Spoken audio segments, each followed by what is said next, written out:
Okay, Kurman, salamat o maradyaw na sab na buntag ni Budian Kurman.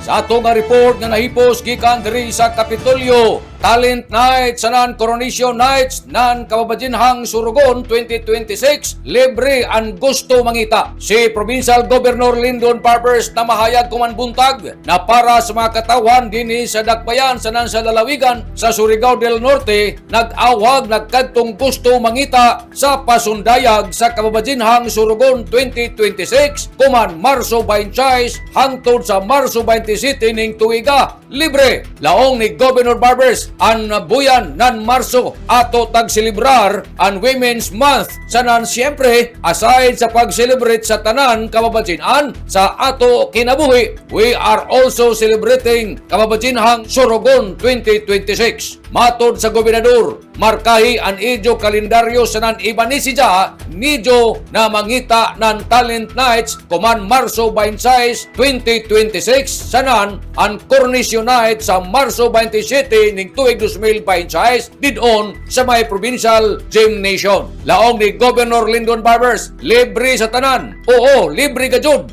So, iba na ang idyo pamilya. Mga higaya, sanan tanan na gustong makakita sa talents sanan beauty nan ato mga kababadsinan. Mga Surigaonon, this is your chance to celebrate local pride. Enjoy the show. Sanan support sa ato mga kandidata, adyaw paulay ha. Ini amoy laong ni Governor Lyndon Barbers. Nanukan, gikan diri sa Kapitolyo, ini si Marictioners Marcon Sim Vlogs, Mario Conales Emulan Mulaong. Salamat, maradyaw na adlaw natong tanan.